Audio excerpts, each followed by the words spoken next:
Olá a todos e todas, bem-vindos e bem-vindas a mais uma aula de mecânica clássica. Hoje nós vamos falar do vetor de Laplace-Runge-Lenz, que é uma constante de movimento, na verdade 3, porque é uma constante vetorial, do problema de Kepler.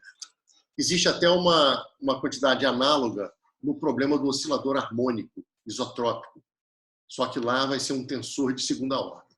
Bom, mas para começar, deixa eu fazer uma introduçãozinha muito rápida sobre constantes de movimento e coisas do tipo. Bom, para começar, se vocês tiverem um sistema de n graus de liberdade, dá para mostrar que tem duas n constantes de movimento independentes. Quando eu falo independentes, é importante porque se a energia é uma constante de movimento, duas vezes a energia, ou qualquer função da energia, será também uma constante de movimento. Então, quando eu falar número de constantes de movimento, eu estou me referindo a constantes de movimento que sejam independentes entre si.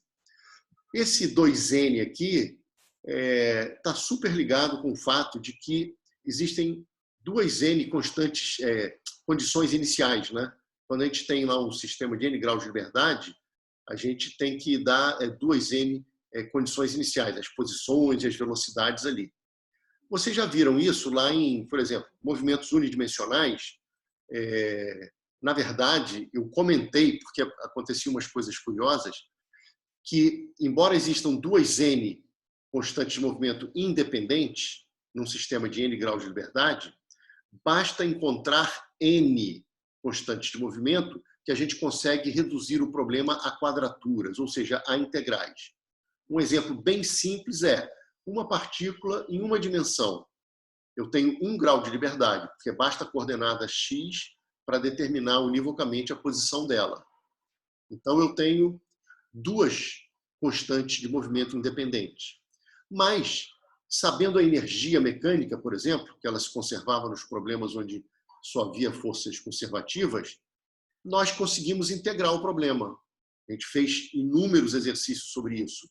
A gente partia da conservação da energia, isolava o termo de energia cinética, extraía a raiz quadrada, x para um lado, t para o outro, e integrava. Então, a gente, a partir de uma constante de movimento, conseguia integrar aquele problema. Se eu perguntasse para vocês, me deem outra constante de movimento independente no problema de uma partícula, por exemplo, até de uma partícula livre, ou mesmo do oscilador harmônico, eu vou deixar como exercício. Pensem, a gente vai voltar nisso mais adiante, não agora, mas pensem em casa como vocês escreveriam alguma outra constante de movimento no oscilador harmônico, além da energia, que a gente sabe que se conserva, ou na própria partícula livre. Agora, já que eu estou falando tanto de constante de movimento, o que é mesmo uma constante de movimento? É uma função das posições, velocidades e, eventualmente, do tempo. Sim, pode depender do tempo, mas que, ao longo de um movimento possível, ou seja, um movimento que satisfaça a segunda lei, essa função permaneça sempre com o mesmo valor. Isso aqui é uma constante de movimento. E para vocês ficarem um pouco chocados, pelo menos, pode-se mostrar que pelo menos uma das constantes de movimento independentes deve ser explicitamente dependente do tempo. Inclusive, caiu na prova, na P1, caiu naquele falso verdadeiro uma expressão, e eu perguntava se aquela expressão era uma constante de movimento no problema do oscilador harmônico simples. E aquela expressão dependia da posição, da velocidade, e dependia explicitamente do tempo. Apareciam lá uns senos de ômega-t, cosseno de ômega-t, mas quando a gente tacava lá o DDT daquela função e usava que x2 pontos mais ômega2x era igual a zero, isso é o que implica ser um movimento possível, aquela expressão ficava igual a zero, quer dizer, o DDT daquela expressão era zero. Então, constantes de movimento podem depender explicitamente do tempo e pode-se mostrar que pelo menos uma tem que depender do tempo. Bom, isso aqui são papos introdutórios. Eu queria também falar da importância de constantes de movimento com relação a simetrias. Vocês já perceberam que constantes de movimento são importantes. Porque bem ou mal é você conhecer mais aquele movimento, mas não só isso. A partir das constantes de movimento, você consegue solucionar o problema. Cada vez que vocês descobrirem uma constante de movimento de um problema, vocês estão dando um passo importante na solução dele. Repito mais uma vez, nos movimentos unidimensionais, quando a gente descobria que a energia mecânica era uma constante de movimento, a gente conseguia integrar o problema. Então, olha que coisa importante. Com problemas com mais grau de liberdade, a gente vai precisar encontrar mais constantes de movimento para conseguirmos reduzir o problema a integrais nas variáveis. Agora, existe uma outra importância também de constantes de movimento, é que elas estão relacionadas a simetrias. E simetria é uma coisa muito importante.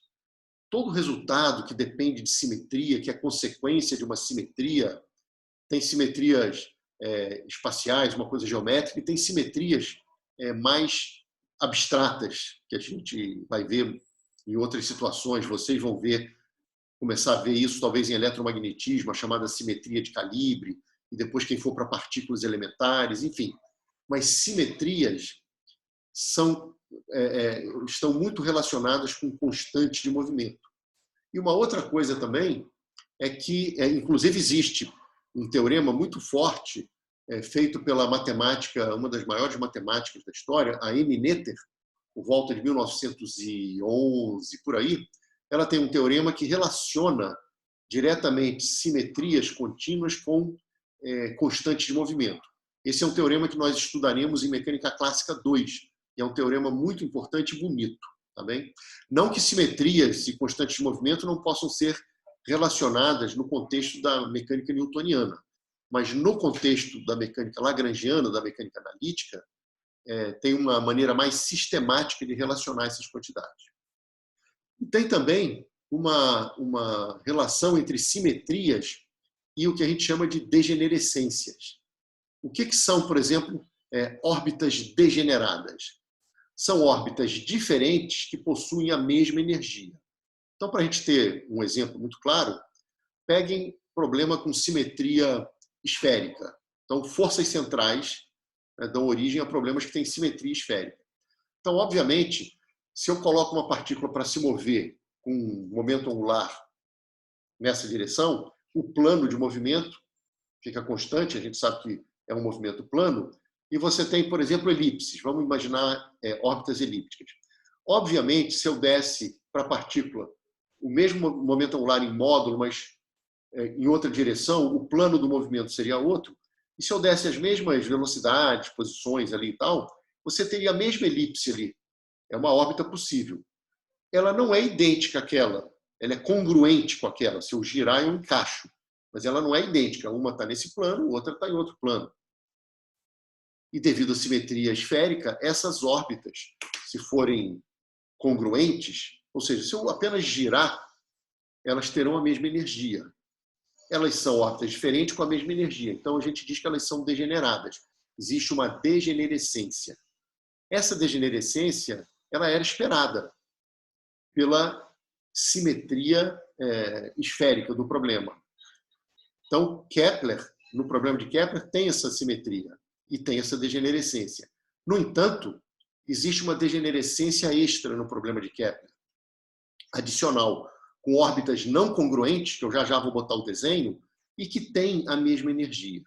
E tudo que eu estou falando aqui para o problema de Kepler, que é um problema no contexto da física clássica, vale no contexto da física quântica. Apenas o tratamento será quântico, mas a força vai ser central, o potencial vai ser central, a simetria esférica vai continuar existindo no átomo de hidrogênio, por exemplo. E isso vai se manifestar nos estados quânticos. Você terá estados diferentes. Os estados seriam análogo das órbitas. Tá? Eu sei que vocês ainda não fizeram quântica, mas o estado vai ser o análogo da órbita. Vocês vão ter estados quânticos, os estados são caracterizados por certos índices, diferentes com a mesma energia. E isso vai aparecer por conta da simetria esférica. No entanto, essa outra simetria extra adicional que vai aparecer agora em um minuto, ela também se manifesta lá no átomo de hidrogênio. Só que lá é mecânica quântica, as energias são quantizadas, são discretizadas no átomo de hidrogênio quando o elétron está preso no núcleo. Já na mecânica clássica, a energia não é quantizada, mas as simetrias, as degenerescências, todas essas coisas aparecem do mesmo jeito. tá bom?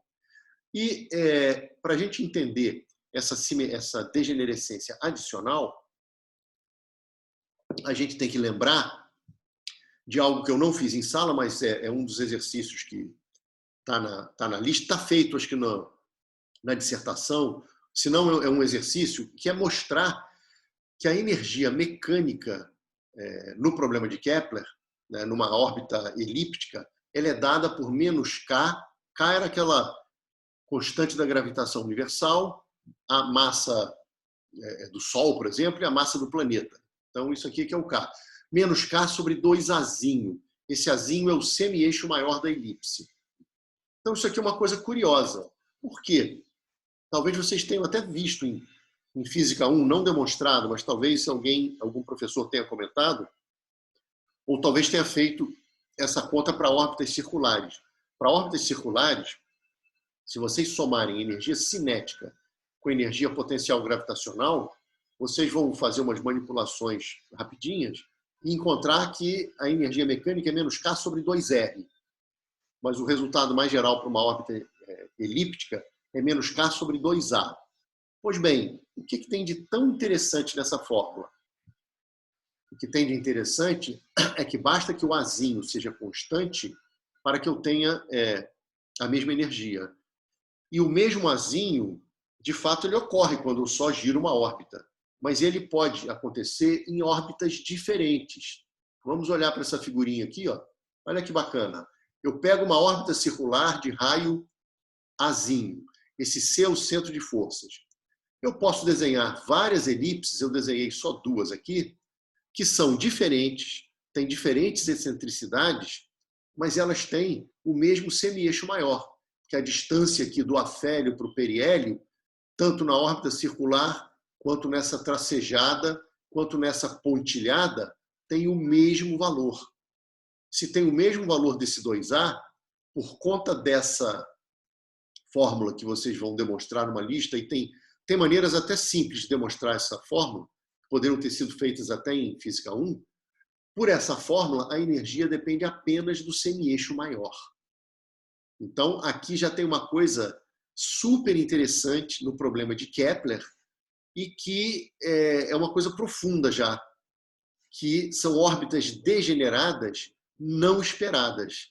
Você não consegue associar diretamente a uma simetria geométrica ali do problema, e essa, vamos dizer assim, degenerescência, que vai acontecer lá no átomo de hidrogênio também, tem a ver com uma coisa que tem a ver com o fechamento das órbitas. Aquela história de que, no problema de Kepler, todas as órbitas limitadas são fechadas. Isso tem a ver com aquele teorema de Bertrand, que eu vou deixar para discutir só em Clássica 2, que se vocês pensarem em todos os potenciais possíveis e imagináveis centrais, somente dois deles têm órbitas fechadas para todas as condições iniciais que deem órbitas limitadas, que é Kepler e o oscilador isotrópico. E não é à toa que nesses dois caras tem essa constante de movimento que eu vou passar a discutir agora, que é o tal do vetor de Laplace-Runge-Lenz, e que está ligado com essa simetria. Então, nós vamos definir uma quantidade que eu vou chamar de vetor de Laplace-Runge-Lenz. Eu vou contar em 5 minutinhos a historinha dele, mas vocês vão ser remetidos ou sugeridos a lerem 1 ou 2 artigos bem pequenininhos que eu vou botar no AVA sobre a história do vetor de Runge-Lenz. Eu vou falar muito rapidamente aqui, mas ele é definido pela equação 2,99. Eu chamo ele de A, ele é um vetor. Esses 2 pontinhos significam que essa equação está definindo alguém. E como os 2 pontinhos estão do lado esquerdo, a quantidade que está sendo definida por essa fórmula é quem está do lado esquerdo, que é o A. Pois bem, ele é definido como P vetorial L menos MKR chapéu. Quem é P? É mv, momento linear da partícula. Quem é L? Momento angular em relação ao centro de forças. M, massa, K, a gente já falou quem é, o Gzão, Mzão, Mzinho. R chapéu é o vetor posição R sobre seu módulo. É o unitário da direção radial, que no caso aqui é polar. A gente sabe que o movimento é plano, preciso falar só num plano. Bom, Eu botei essa expressão e afirmei que é uma constante de movimento, mas para ser uma constante de movimento, eu tenho que tacar ddt aqui e mostrar que, se eu utilizar a segunda lei de Newton, essa quantidade, essa derivada, vai se anular. Okay? A gente já vai fazer isso. Mas, e já dando um pouco de spoiler, esse camarada daqui vai ter uma interpretação muito bonita. A direção dele é a direção do semi-eixo maior. Ele pode apontar para o afélio ou para o periélio, dependendo de como a gente defina aqui, né? Porque menos essa expressão também seria uma constante de movimento. Então, isso é um detalhe. Mas o importante é que ele aponta no eixo de simetria da órbita. Então, ele ser uma constante de movimento está relacionado com o fato dessa órbita não girar, não precessionar. Então, essa degenerescência adicional do problema de Kepler e do átomo de hidrogênio, lá em quântica, quando vocês virem, está relacionada, sim, com a constância do vetor de Laplace-Runge-Lenz. Tá bom? Mas antes de fazer algumas poucas continhas, eu vou falar bem rapidamente da historinha, mas só falando de algumas curiosidades. E não foi nem o Runge, nem o Lenz os primeiros a utilizarem esse vetor A que a gente acabou de definir.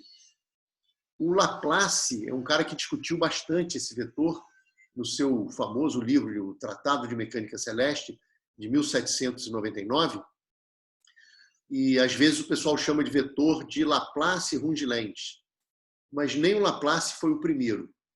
Na verdade, a razão pela qual ele é chamado de vetor de Runge-Lenz é porque o Pauli, Wolfgang Pauli, né, do princípio da exclusão de Pauli, em 1926, quando a quântica tinha acabado de ser construída, ele apresenta uma solução maravilhosa do átomo de hidrogênio, em que ele não resolve equação diferencial.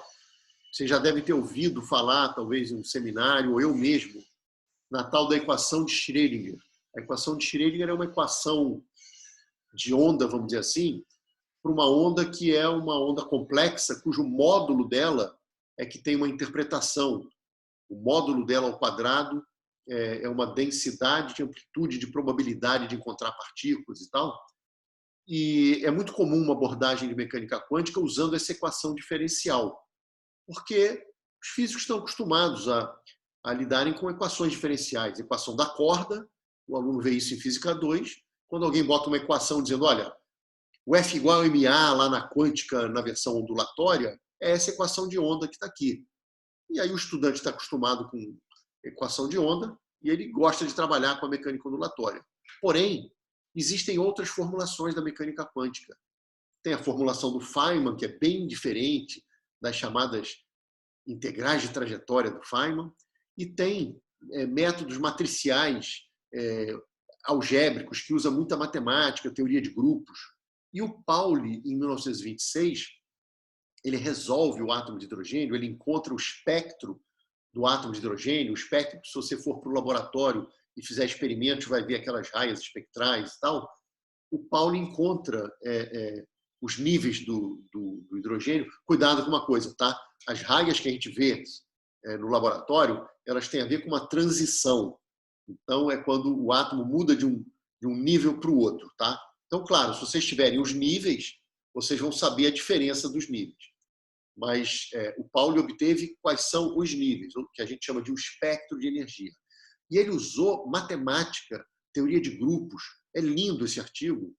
E ele usa o vetor de Runge-Lenz.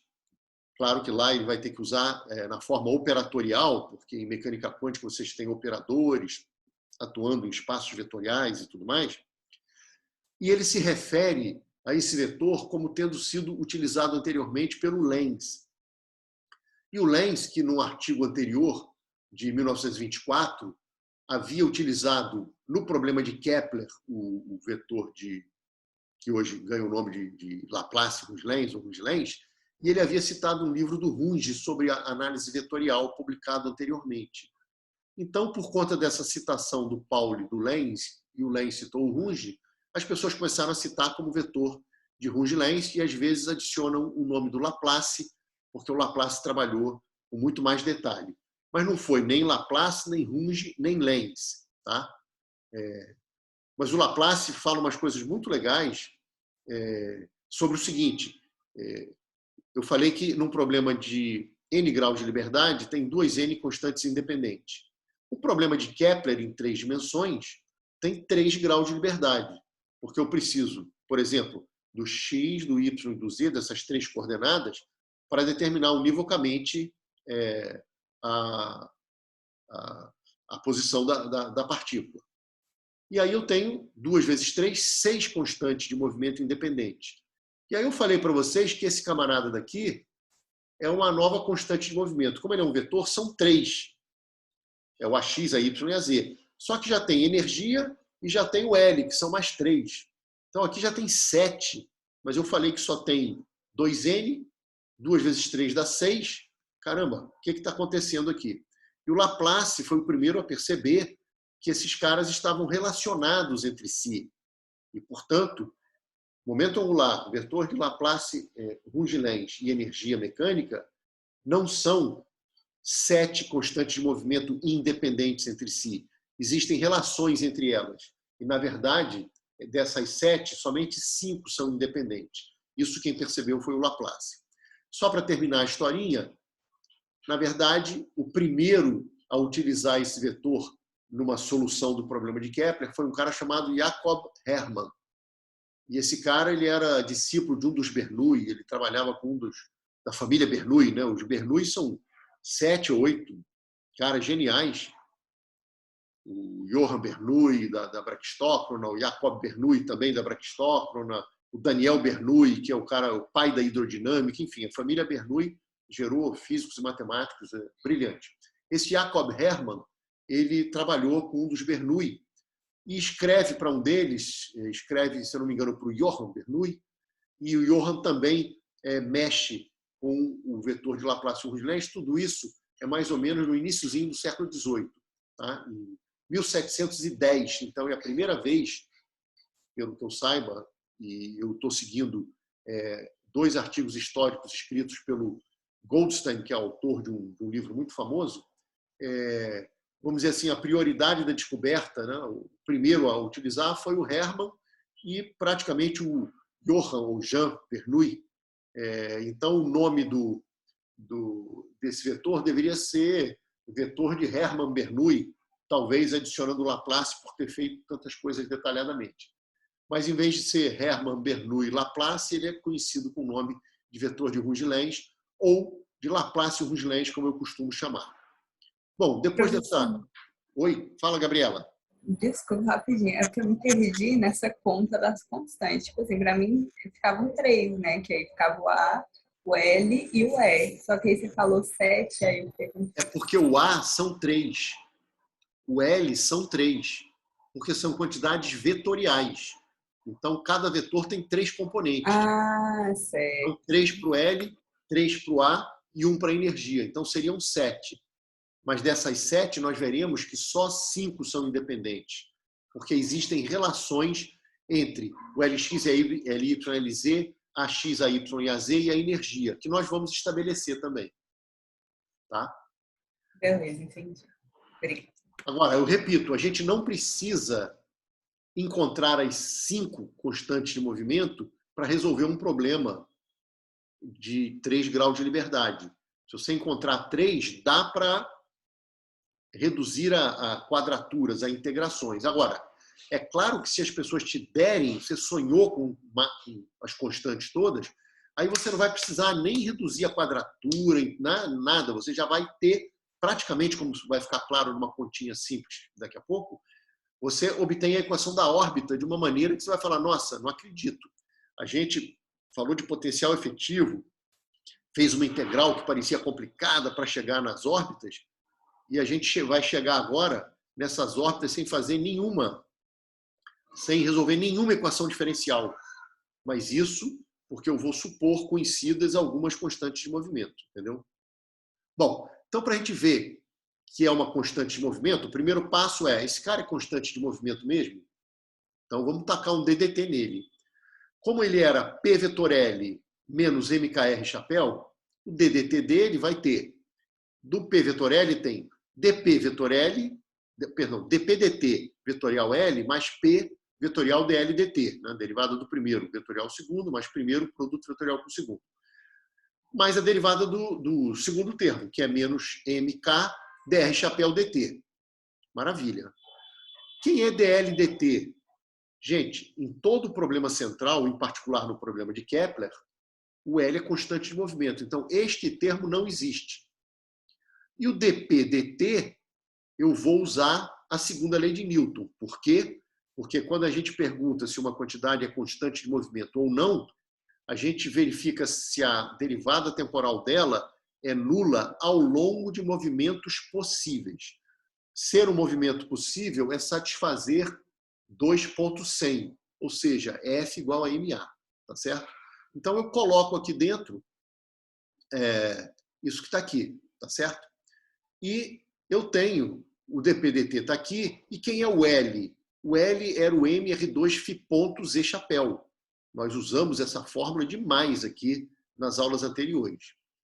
E o dr chapéu dt era o dr chapéu dφ dt, tá certo? E o dr chapéu dφ nós mostramos numa aula anterior que era o φ chapéu. Então está o φ chapéu aqui e o φ ponto. Então, repetindo, taquei o DDT na expressão do A, que era P vetor L menos MKR chapéu. Tem três termos. Esse termo daqui é zero, porque o L é constante. A derivada do momento linear com o tempo, eu uso a segunda lei de Newton, está aqui. Aonde tinha L, eu escrevi a expressão em coordenadas polares aqui, e deu mR2φ ponto, Z chapéu, o L está na direção do Z chapéu, e o dr chapéu dt, nós fizemos na aula com a mesa digitalizadora, né? Dava o dr chapéu dφ, dφ dt. O dr chapéu dφ é o φ chapéu, e o dφ dt é o φ ponto. Gente, se vocês pegarem no plano do movimento o vetor polar R, o vetor radial, produto vetorial com o Z chapéu, quando você fizer este produto vetorial, dá na direção menos φ chapéu. Entendeu? Então, esse produto vetorial, R chapéu por Z chapéu, dá menos φ chapéu. Menos com menos dá mais, R2 cancela com R2, o que sobra aqui é exatamente o que vai cancelar esse camarada. E o DDT do Runge-Lenz deu zero. Ou seja, mostramos que esse cara é uma constante de movimento. Gabriela, entendeu essa conta? Maravilha. Então, beleza, é uma constante de movimento, que a gente nem tinha imaginado que isso podia ser uma constante de movimento. Agora vamos ver a sua interpretação. Primeiro, eu vou estabelecer duas relações entre as componentes do A, do L e da energia. Então, por exemplo, pega e toma o produto escalar pelo momento angular. L escalar A. Então, eu boto aqui L escalar e o A entre parênteses. Ora, P vetorial L é um vetor perpendicular a L. Portanto, o produto escalar desse vetor por L dá zero. E R chapéu está no plano do movimento. E o L é perpendicular ao movimento. Então, também dá zero.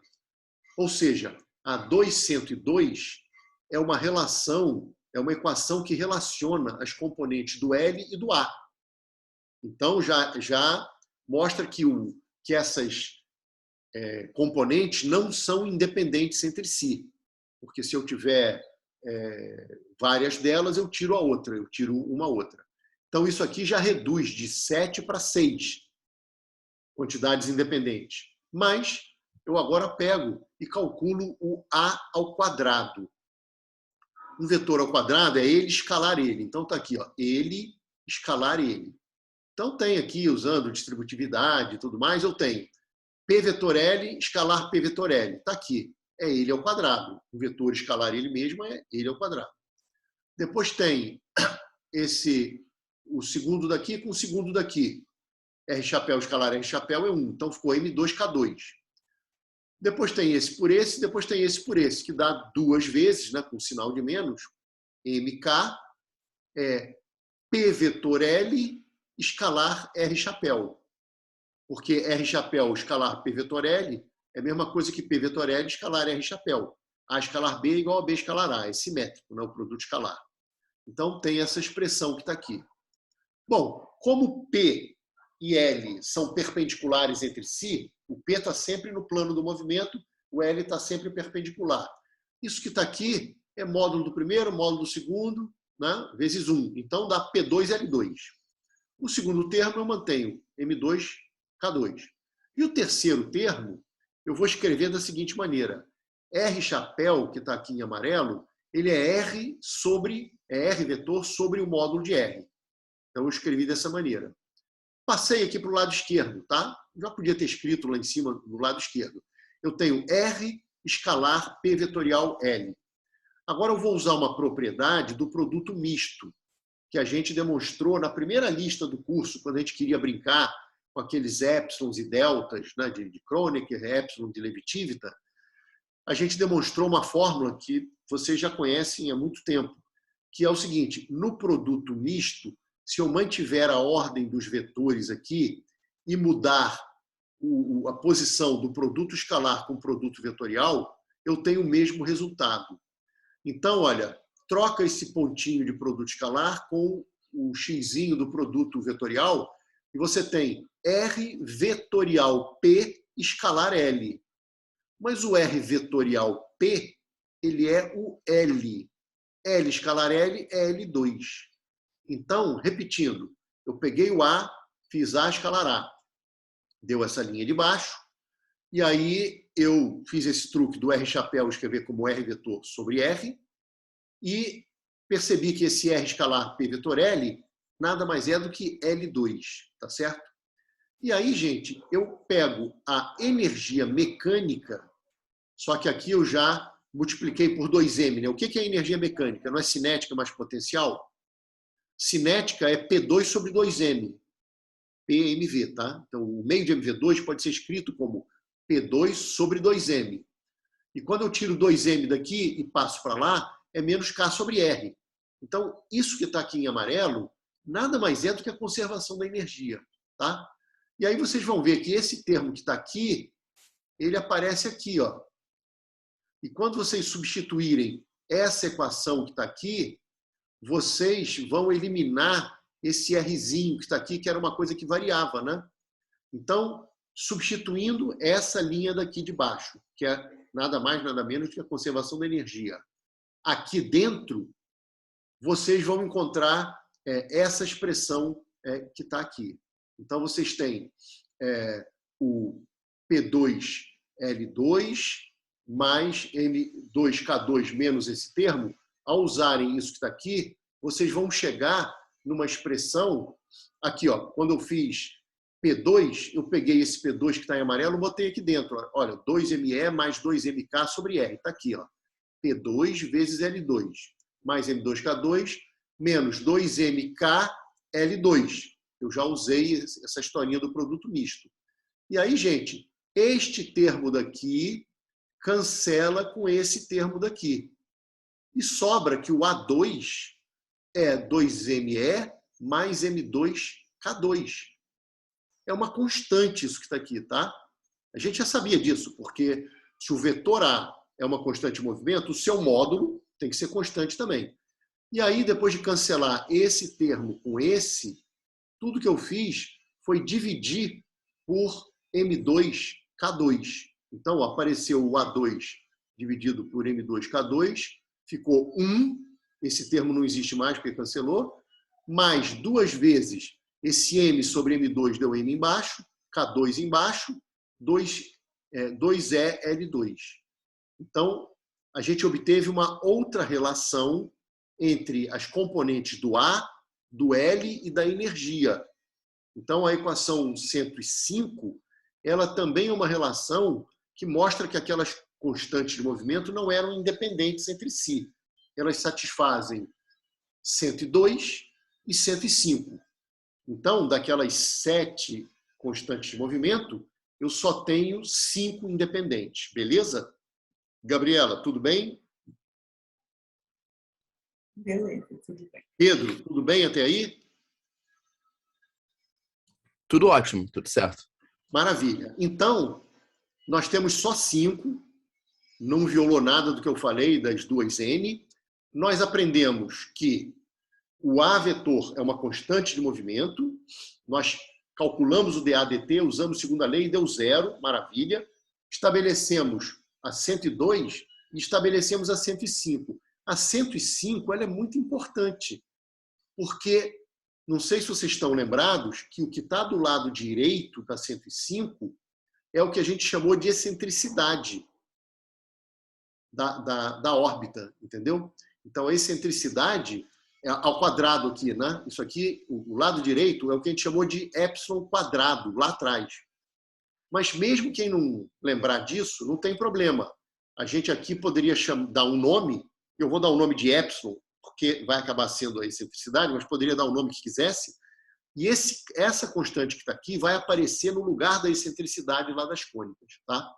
Então, agora vamos para a última conta da aula de hoje, que é obter aqui eu estou chamando a atenção que essas 7 constantes não são independentes, somente 5, e agora vamos para a última conta da aula de hoje, que vocês vão ficar meio chocados, tá?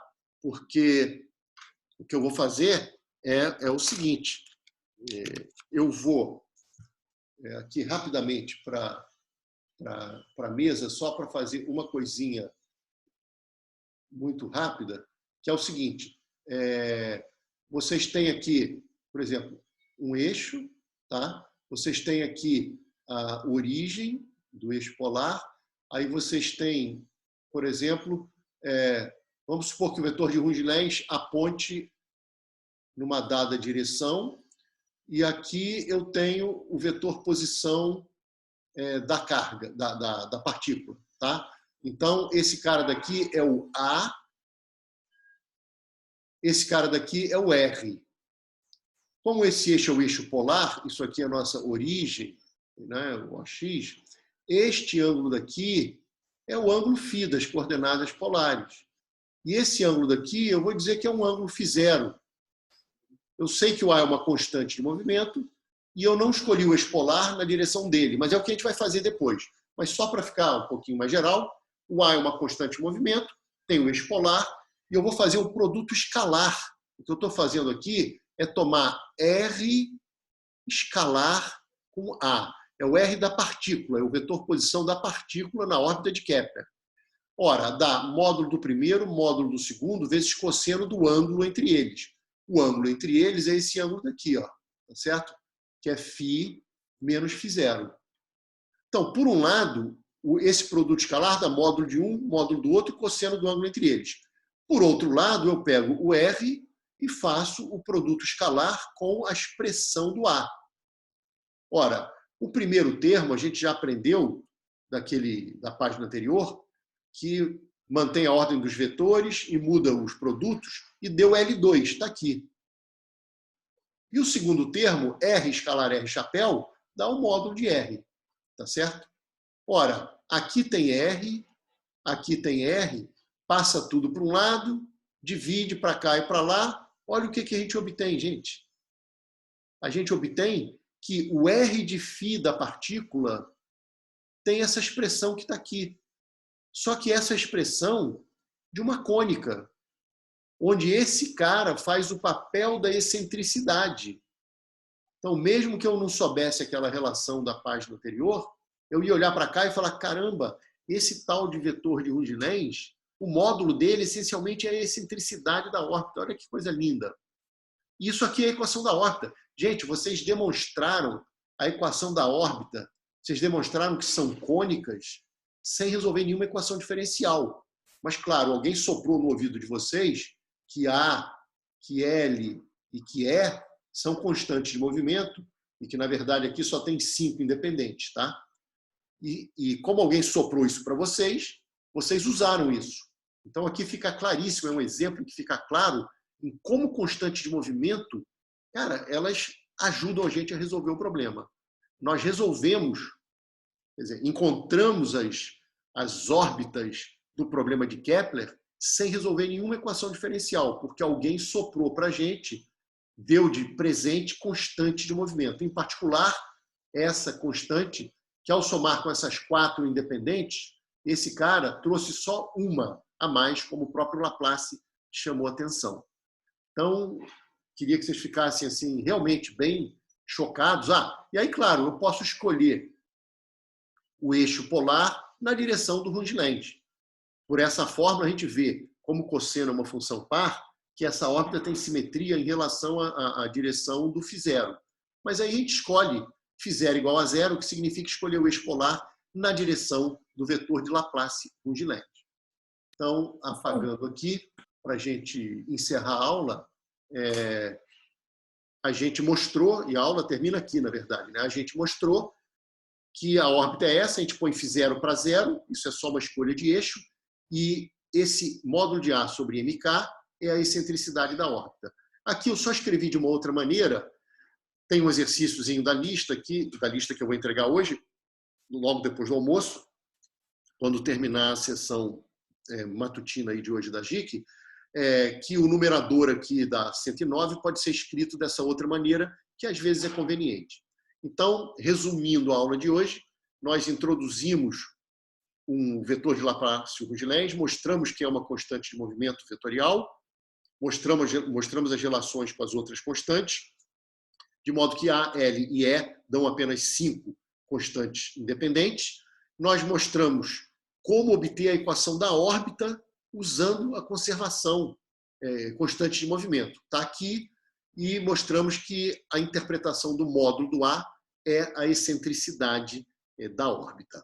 Eu deixei essa última linha aqui aparecendo só para vocês saberem as cenas dos próximos capítulos. Nós perturbaremos o problema de Kepler e aí a gente pode brincar com perturbações maravilhosas. Podem ser perturbações dos outros planetas, pode ser a influência do achatamento da Terra numa órbita de satélite terrestre, pode ser correção que vem da relatividade geral para a órbita de Mercúrio, a gente vai brincar, pode ser a resistência do ar e assim por diante. Então, não percam a próxima aula. Bom, eu vou ficando por aqui, espero que vocês tenham aproveitado e muito obrigado e até a próxima.